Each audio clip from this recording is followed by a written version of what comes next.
Hello everyone. So the news just came out today about the Kamakola, Fiona Murphy, that China has basically been hanging around, Chinese spies have been hanging around, and that's no surprise.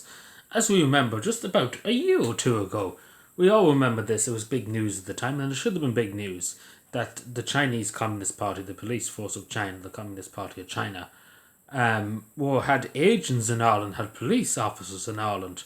Now, we just seen in the UK there, just about a week ago too, that they caught people, British people, that were working on behalf of China to intimidate and to terrorise and to kidnap in some cases and to make people disappear if they question the Communist Party or if those from Hong Kong, say for example, in pro-independence, pro-democracy protesters, that they would disappear and be kidnapped. We've seen videos of that online, that they pretend there was a leak in the woman's apartment to get them to come to the door to kidnap them and to intimidate them, etc. And unfortunately, these crowds they had a police station in Dundalk, in Ireland, in Louth, which is insane. And again, the fact of the matter that the Irish state seemed to know about this, they didn't send in the army to shut it down by force. They seemed to know about this. The defence forces in the state, they seemed to have an idea, they seemed to have the consent. Now, it never was proven, but it must have been proven. The Guardian, the defence forces couldn't be that stupid and couldn't be that asleep. And the state can know what, if you owe the revenue €1, they know rightly how much you owe them. What I'm trying to say is that they know when they want to know. And of course they know. Of course they knew. They probably were getting a few bobs slipped under the table, the Garda Commission or whoever was getting a few bobs slipped under the table by the Chinese Communist Party, and you look the other way. And of course, I think Grip Media was the people that found it out, that there was communist agents in Louth, which is insane.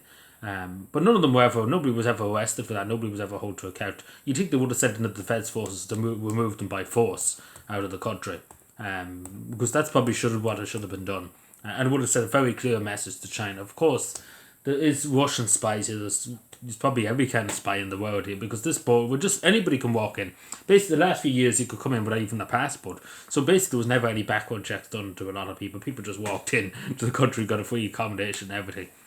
And there never was any questions asked. Where did you come from? Why are you coming here? What's your name? The basic stuff. They never bothered in a lot of cases. So that's basically just ideal for terrorists and for people that want to do harm to this country, spies, etc., from China, etc. Because many other countries would at least ask, where are you coming from? What's your name? What's your business? Why are you here? Etc. But over here we're very different. We just let everybody in. But of course, if you're an Irish person, you're going to demonise you. You're going to demonise you like you're the worst person ever. They treat Irish people like terrorists more than anything else. But it's absolutely insane. Particularly going back then to Louth, that there never was anything really done about it. They did close it up, but they could be operating in Limerick. They could be operating in Monaghan, for all we know. But what I'm trying to say, there was never any action done about it. There was never anything brought up to Xi Jinping telling them, even people at Zappa, we're still bringing in, there's still loads of Chinese people coming here to study. We should probably be not letting as many in. What I'm trying to say is, because it's very peculiar why so many would be coming here, because there's a lot coming here, and particularly to the United Kingdom too. There's a huge increase in the last few years, and that might be just me. But, in retaliation, we should have probably said we're not going to accept any visas from people from the Republic of China, the People's Republic of China. We're going to allow people from Taiwan to come over here more, etc. And we shouldn't really have anything to do with China, the Chinese People's Republic. We shouldn't have anything to do with it, because they don't fit our ideology. What I mean by that, we believe in freedom, we believe in democracy, we believe in what people fought for, Ireland's independence. We don't believe in digital IDs. We don't believe in show me your papers and stuff like that, basically. What I mean by that is, if you don't go with the Communist Party, you will starve on the street. We see this in China. If you don't get enough social credit score, what they want to bring in the European Union, you will suffer. But this is the thing. The other thing is that we have to be stronger when it comes to border security and stuff. And of course, there can be our own, as we see in the United Kingdom, just want to briefly touch on that, there can be our own bought by China. And our politicians are pretty much bought and paid for by anybody. Anybody who has the money, they buy and pay them, basically. Because that's all they care about, the politicians. They couldn't care about the Irish sovereignty or anything.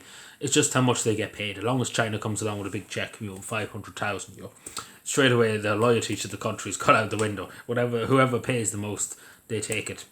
But this is the thing. I don't want any country. No country should have a police force, or no country should have a military presence in the Republic of Ireland. Full stop. that's end of story, end of discussion. That's just the beginning and end of it. And the same as, I'm sure Xi Jinping wouldn't be happy if we said members of Garda Síochána over to Beijing. What's not Beijing? But if we set them up to Beijing and said, start a Garda station up there, we're going to start with 20 Gardaí, and we're going to go after people in China. I don't know what Xi Jinping and the Chinese Communist Party be too happy with members of Garda Síochána going around China, arresting people, or intimidating people, or doing whatever. I don't think Xi Jinping would be too pleased with that.